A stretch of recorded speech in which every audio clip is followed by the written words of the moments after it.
Hello student. In our previous lectures, we studied about semiconductors. We also studied about p-n junctions. Today we are going to study about transistors or junction transistors.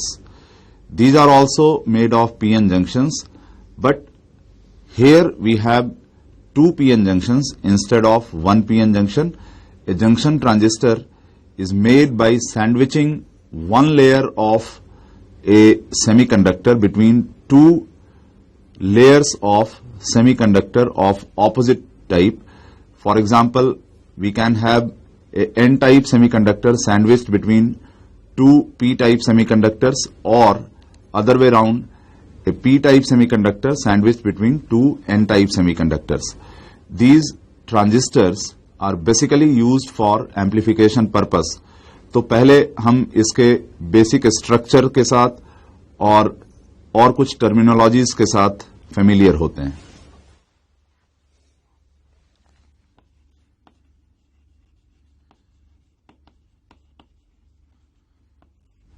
Transistors. As I told you, here I have a thin layer of one particular type of material sandwiched between two materials.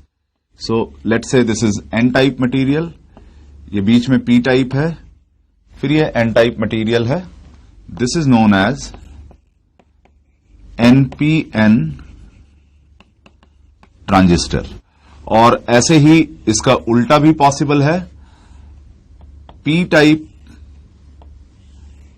Material के बीच में n-type material को sandwich कर दें हम, तो this gives me PNP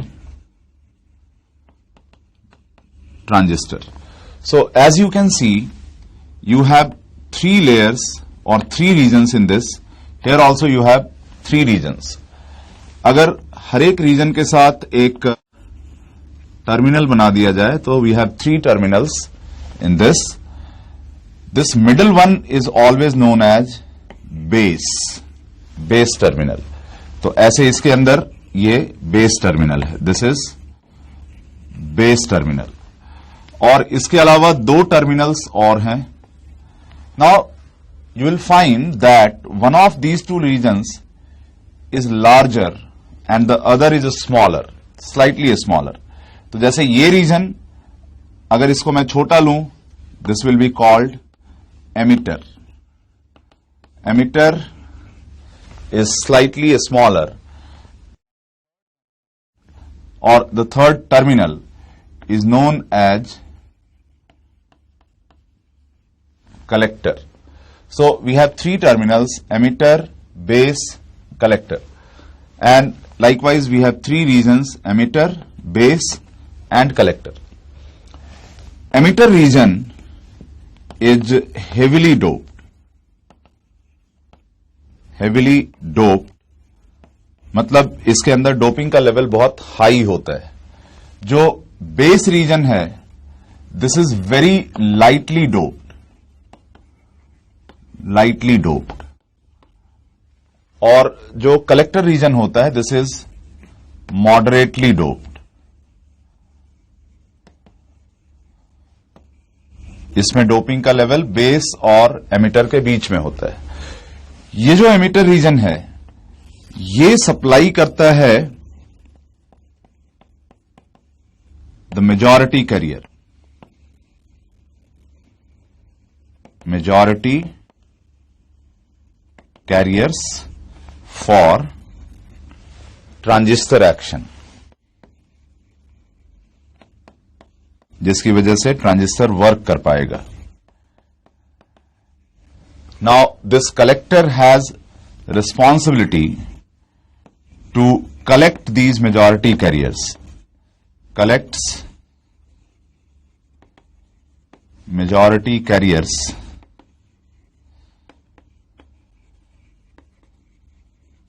injected by emitter. और ये base क्या करता है? Base performs screening. स्क्रीनिंग का मतलब है ये कुछ मेजॉरिटी कैरियर्स को तो पास करने देता है अपने थ्रू और कुछ को अपने पास रोक लेता है। सो इस स्क्रीनिंग की वजह से इलेक्ट्रॉन का एक कंट्रोल्ड फ्लो होता है या मेजॉरिटी कैरियर्स का एक कंट्रोल्ड फ्लो होता है, जिसकी वजह से हम एम्प्लीफिकेशन अचीव कर पाते हैं। I must tell you this device replaced triode valve, जो कि काफी बल्कि होते थे, which use to work on thermionic emission, उसको रिप्लेस हमने इससे किया। वहां पर भी हमारे पास 3 टर्मिनल्स होते हैं और वहां पर भी हम इस तरह से कंट्रोल्ड फ्लो ऑफ इलेक्ट्रॉन्स करवाते हैं, but this is much efficient, much smaller और इसका परफॉर्मेंस उससे बहुत बेहतर होता है। Now I told you that the basic purpose of using A transistor is for amplification. मैं आपको रिकॉल करवाऊं, हमने ट्रांसफॉर्मर भी यूज किया था जिसमें हम एम्प्लीफिकेशन करते थे वोल्टेज का या करंट का, पर वहां पर और इसमें एक बेसिक डिफरेंस ये है that there we did not have any power amplification. जितना पावर आप प्राइमरी पे सप्लाई करते हैं आपको सेकेंडरी पे उतना ही पावर मिलता है, but in this case you can even amplify power, you can amplify current, you can amplify voltage, you can even amplify power. कैसे करते हैं वो हमें समझना है। सो आई होप आपने ये 3 बेसिक रीजंस के बारे में समझ लिया। Now I should tell you, since emitter supplies the majority carriers, तो इसके लिए जरूरी है कि ये फॉरवर्ड बायस्ड हो। So here you have 2 junctions. एक जंक्शन है एमिटर बेस जंक्शन, दूसरा जंक्शन है base collector junction. Now we have to make this emitter base junction forward biased.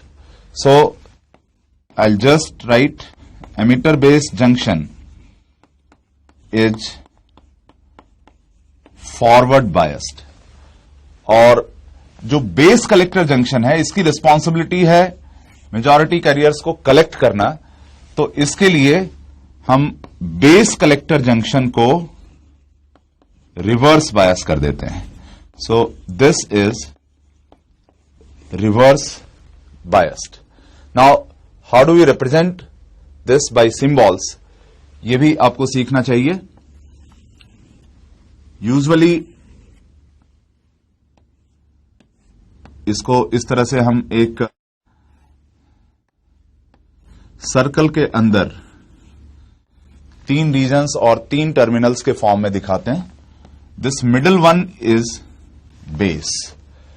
ये दोनों देखने में एक जैसा लग रहा है, पर इसमें से किसी एक के ऊपर you will find an arrow. जिस रीजन में एरो दिखाया हुआ हो वो टर्मिनल एमिटर होता है, और जिसमें एरो नहीं दिखाया हुआ है वो कलेक्टर है। Now you will find that in certain symbols the arrow is outward, और कुछ एक सिंबल्स में you will find that the arrow is inward, ऐसे अंदर की तरफ। सो ये भी एमिटर है, ये भी कलेक्टर है, और ये बेस है। ये एरो हमेशा मेजॉरिटी कैरियर्स के फ्लो के डायरेक्शन में होता है। So if this is from base to emitter, और ये करंट के डायरेक्शन में होता है। सो अगर बेस से एमिटर के डायरेक्शन में है, इसका मतलब ये वाला पी टाइप है और ये एन टाइप है, क्योंकि इसमें करंट का फ्लो पी से एन के डायरेक्शन में होगा फॉरवर्ड बायसिंग में। सो this is an P and फिर इसको एन ही होना है। So this is an NPN transistor, and this will B, क्योंकि ये P हो गया ये N हो गया, तो फिर इसको भी P होना है। So this will be PNP transistor. Now in case of NPN transistor the majority carriers will be electrons, क्योंकि एमिटर के पास मेजॉरिटी ऑफ इलेक्ट्रॉन्स होगा। So in this case majority carriers are electrons, और इस केस में क्या होगा, NPN transistor majority carriers will be holes, क्योंकि यहां पर एमिटर पी टाइप है। So in case of PNP transistor majority carriers are holes. किसको हम प्रेफर करते हैं, I would like you to recall कि इलेक्ट्रॉन की मोबिलिटी होल्स के कंपैरिजन में काफी ज्यादा होती है. So you will definitely prefer this NPN over PNP, क्योंकि इसमें जो मेजॉरिटी कैरियर है उसकी मोबिलिटी बेटर है. So this is the basic division of different regions and different terminals और इनके बेसिक कैरेक्टरिस्टिक्स. अब ये किस तरह से वर्क करता है इसको हमको समझना है. सर्किट के अंदर ट्रांजिस्टर कैसे हम लगाते हैं और किस तरह से वो एम्प्लीफिकेशन कर पाता है, इसको जरा समझते हैं.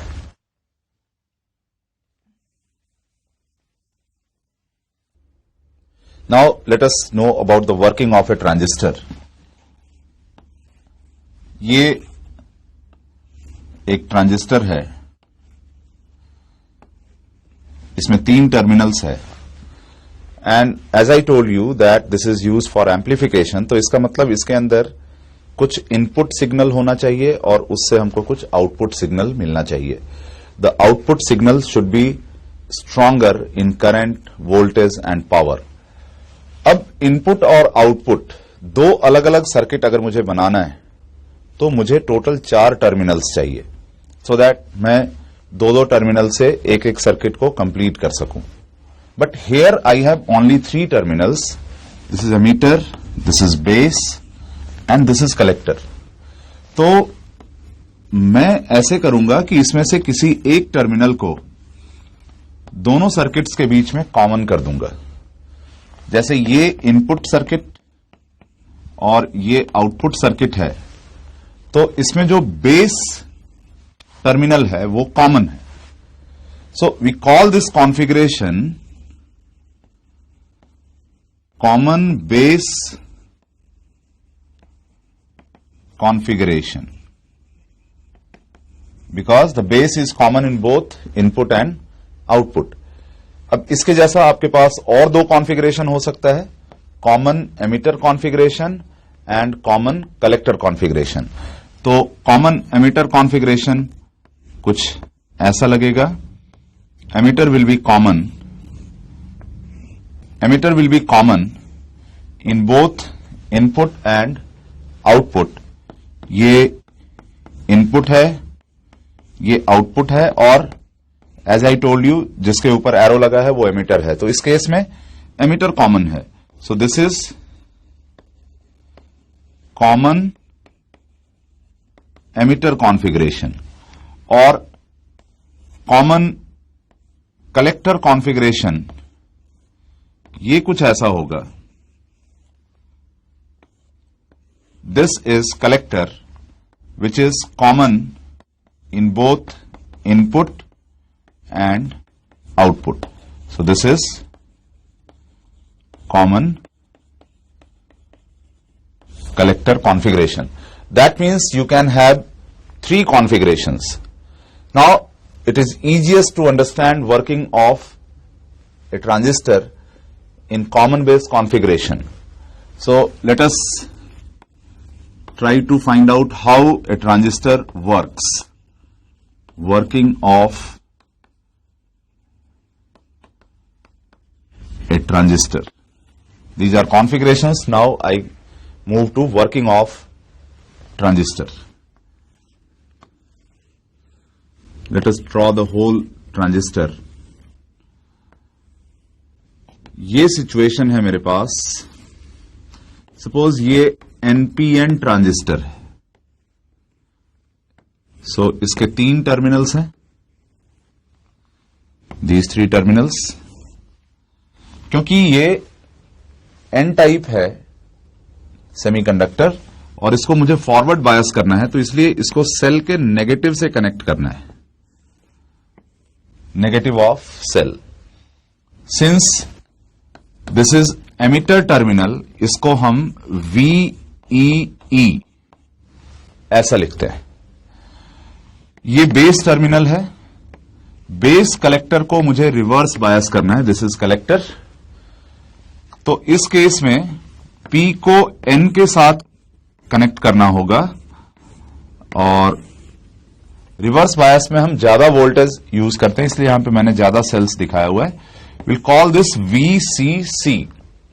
बिकॉज ये कलेक्टर टर्मिनल के साथ कनेक्टेड है. We call it VCC. Now initially suppose this circuit is open. यहां पे एक स्विच लगाया है हमने, तो अभी इसमें कोई करंट फ्लो नहीं कर रहा होगा क्योंकि अभी हमने इसके ऊपर वोल्टेज अप्लाई नहीं किया. Now I close the switch.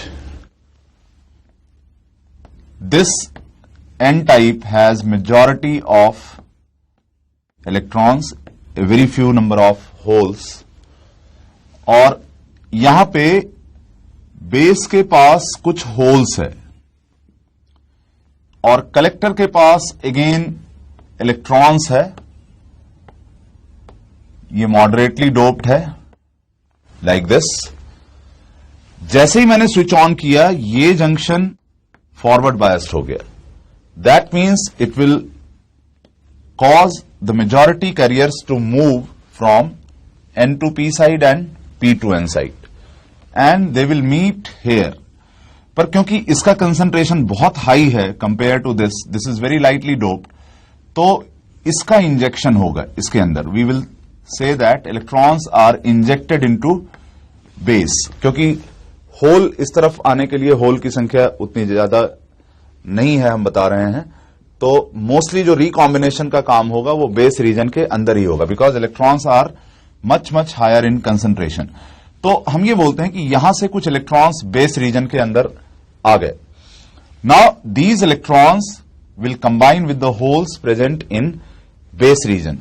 लेकिन कितने इलेक्ट्रॉन्स कंबाइन कर सकते हैं? ऑन एन एवरेज अगर 100 इलेक्ट्रॉन्स यहां से बेस रीजन में मूव करते हैं, then not more than 5 electrons will recombine in the base region. What factors are responsible for such low recombination? There are 3 factors. First, this base region is very lightly doped. तो यहां पर holes की संख्या बहुत कम है. Second reason, this base region is very thin. So due to that, these electrons may move over to the collector side because of inertia. बहुत thin layer है तो बहुत जल्दी उसको क्रॉस कर जाएगा इलेक्ट्रॉन, तो यहां पे रिकॉम्बिनेशन का रेट और फॉल कर जाएगा. And the third region is that this is reverse biased. Base collector junction ये रिवर्स बायस्ड है. ये इलेक्ट्रॉन के मूवमेंट को इस तरफ प्रमोट करेगा because this is at higher potential, तो ये इलेक्ट्रॉन को अपनी तरफ और पुल करेगा. So all these 3 factors combined the recombination rate is very small. 100 में से 5 इलेक्ट्रॉन्स रिकंबाइन हुए. The remaining 95% electrons will move to the collector side, जहां से ये इलेक्ट्रॉन सेल के पॉजिटिव टर्मिनल में आ जाएंगे. So now let us see what currents will flow in this case when switch is closed. यहां पर इलेक्ट्रॉन ट्रांसफर हुआ है from N to P type, तो इलेक्ट्रॉन की डेफिशिएंसी हो जाएगी. Now this deficiency of electron in emitter is simultaneously compensated by electrons moving from the negative of this cell to emitter region. और इस electron के अंदर जाने की वजह से एक करंट होगा outward through the emitter terminal, और इस करंट को हम बोलेंगे emitter current. IE is called emitter current. This gives rise to emitter current. अब इसमें से कुछ इलेक्ट्रॉन यहां पे रिकंबाइन हुए. Those electrons will just move out of the base region, क्योंकि कभी भी करंट फ्लो के दौरान कोई मटेरियल चार्ज नहीं होता, न्यूट्रल ही रहता है. तो अगर इसके पास इलेक्ट्रॉन इंक्रीज हुआ है तो वो इंक्रीज नंबर ऑफ इलेक्ट्रॉन्स बाहर निकल आएगा. So that means a current will flow inward. This is known as base current. जो बेस रीजन में जाए current, that is base current. और ऐसे ही मैंने आपको कहा कि about 95% electrons have come to this side. वो इलेक्ट्रॉन्स भी यहां से निकल करके इस पॉजिटिव टर्मिनल के अंदर आएंगे सेल के. So I will have a current inward which is called collector current, IC. So if you assume this to be a big junction. You can see IE is coming out, IB and IC are going in, and since there is no net accumulation of charge anywhere, so I can say that IE is equal to IB plus IC. या even इस junction पे देख सकते हो, ये IE ऐसा आएगा, ये IC जा रहा है तो यहां से IC निकल गया, IB इधर जा रहा है, सो यहां पर फिर आपको IB मिलेगा. So it gives you the same result. IE is IB plus IC. किसी भी तरह के कॉन्फ़िगरेशन में किसी भी टाइप का ट्रांजिस्टर हो, NPN हो, PNP हो, this result is always valid. अब इस केस में देखो, आपने इनपुट पर एक करंट जनरेट किया IE and you are getting a current at output, और इस करंट को अगर मैं किसी रेजिस्टेंस या लोड के थ्रू पास कराऊं, then I will get a voltage at this load. This will be the output voltage, और यहां पर हमने कुछ इनपुट वोल्टेज अप्लाई किया है. इस इनपुट सर्किट को एक वोल्टेज दिया है with the help of this cell. So I have given an input voltage, I am getting an output voltage. Now is this voltage amplified? इसको थोड़ा समझ लेते हैं. The input circuit is forward biased. Forward biased circuit के पास resistance कम होता है. So due to this low resistance, voltage यहां पर ऑलवेज हमको कम जरूरत होती है. So the input voltage is smaller. यहां पर हमें एक करंट मिला, अगर मैं लोड रेजिस्टेंस को बहुत ज्यादा रखूं तो मुझे एक बहुत बड़ा वोल्टेज यहां पे मिलेगा. That means output voltage is larger, और we can say if we increase the load तो it will be much larger than the input voltage. So this provides you a voltage amplification. But what about current? Current यहां पर input current IE है और यहां पर output current IC है, and moreover IC is smaller than IE. Therefore we say that the current amplification is poor because the output current is smaller than the input current. We define a factor which is known as current gain. Current gain, और इसको alpha से denote करते हैं. This is equal to output current which is IC upon input current which is IE. Now this current gain is only in common base